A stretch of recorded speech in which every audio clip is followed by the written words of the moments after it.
Hi viewers, Yogi Virendra Yogi along with his companion and best friends Dr. Satnarayana. Good So morning, sir, how are you sir? sir? What Dr. I'm fine, Satnarayana? I'm How are fine, you? I'm fine. Very good. Tell me about how to lead a peaceful, joy Okay. set in life. So my friend Dr. Satnarayana want to know exactly the way to peaceful living, joy, happiness, calmness. Dear friends, India has been an ancient society. Here all the sages and saints from time immemorial has been teaching the suffering humanity to lead a very peaceful life. And then there are so many philosophy, but there is one philosophy which is the universal truth, which was taught by Buddha and also by Patanjali Maharshi. He also put those thoughts in a very beautiful black and white. Dear friends, we are what we think. All that we are arises with our thought. With our thought, we make our life. A man is literally what he thinks. His character being the complete sum of his thoughts. And every man has a mind. That's why it is said, man is mind. And even more, he takes the tools of thought and shaping what he wills. Bring forth 1,000 joys. So see here what is happening. It is your thinking which can bring you peace. If you always think about peace, then peace has a price. Peace is to love everyone, to care for everyone, to help everyone, and to give. You have to build up your strength. If you're a doctor, you have to become a great doctor. Even today there is no treatment for cancers and AIDS. So a doctor, if you want to have a peace for himself and even get Nobel Peace Prize, he should develop his strength. That will be the greatest peace for everyone else. So that is one way you can get peace, by giving peace to others. Curing others, helping others, serving others, as did Buddha. He was the most peaceful, enlightened man because he saw the world suffering and he found out the cause of real suffering, unwanted too much desires. And he suggested the way how to be peaceful. What he said?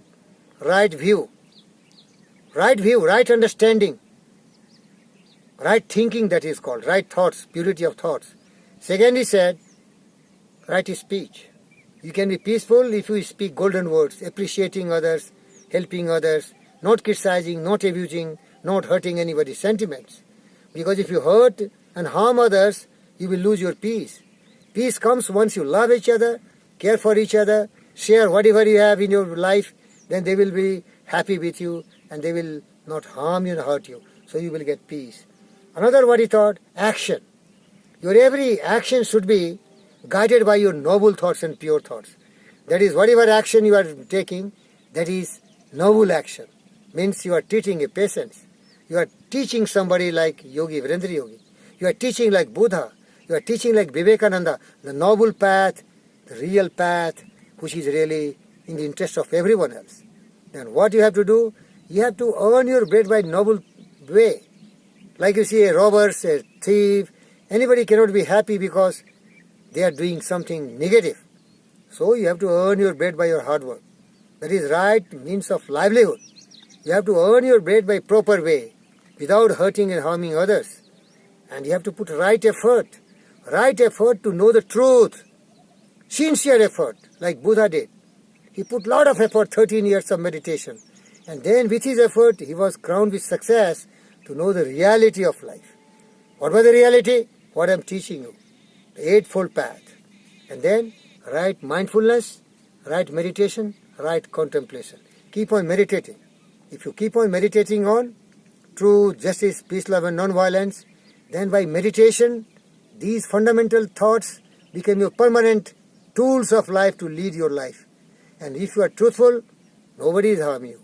If you are peaceful, nobody is disturbing your peace. If you are doing justice to everyone, to yourself, by maintaining a sound physical health, you will be happy, peaceful, because you are not diseased or sick.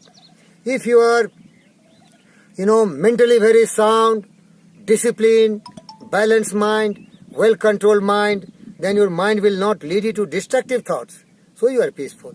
That's why in yoga also the way to peace life is yoga chittavritti nirodha. Your mind is turbulent. Your mind is volcanic. There are a lot of evil thoughts coming most of the time. Noble thoughts never comes. So you have to train your mind. You have to train your mind with noble thoughts as Buddha did, as Vivekananda did, as Sati is doing. You have to train our mind with noble thoughts.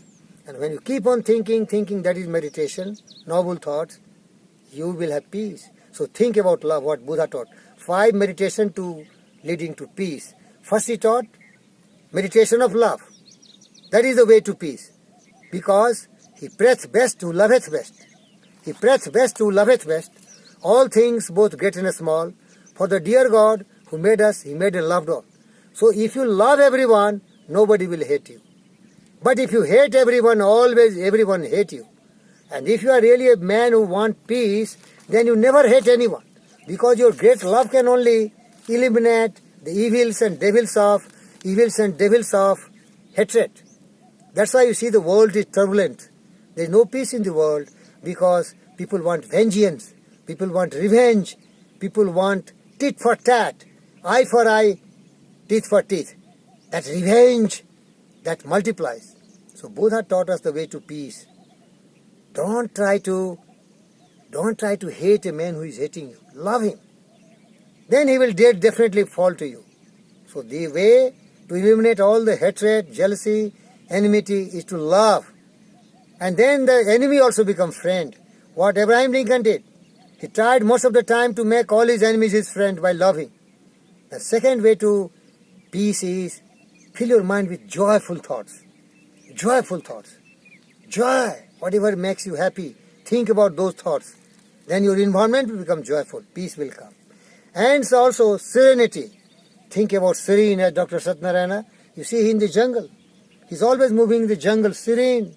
So the nature is inducing all the serenity and peace in his mind. So be in the serene environment where there are wise people, where there are animals, plants. They are very wise. They never hurt and harm. They give you oxygen. The chirping birds give you twittering sounds, melodious singing songs of joy and peace. And then, way to peace, there are 2 evils you have to be careful. You never be impure. Never be impure in your thoughts. Impurity like corruption, casteism, communalism, all the evil thoughts should not come to you, impure thoughts. Selfishness, greed, anger, hatred, they are the doors to hell. So be careful. If you want peace, these 5 evils should be avoided. Greed, anger, hatred, jealousy, cynical thoughts. And then is the thought of pity. Once you see the people are suffering because of ignorance, because of foolishness, because of indulgence in greed and anger, then don't hate them. Pity on them.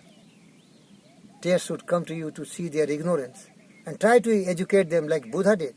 But unfortunately, they will always be foolish and they will be destructive to society. Today also. Where is the peace? Because of terrorists. Terrorists believe in killing. They don't love anyone. They kill men, women, children indiscriminately because they don't know the way of peace and love. So dear friends, the bottom line, if you want to be peaceful, you have to always think about peace. And as I told you, what you give, that will come back to you. It will come back to you not in a small quantity, but much more multiplied it will come. So Dr. Satyan, thank you very much. Thank you, Guruji. Thank you. फिर भी ज़्यादा ही हो गया.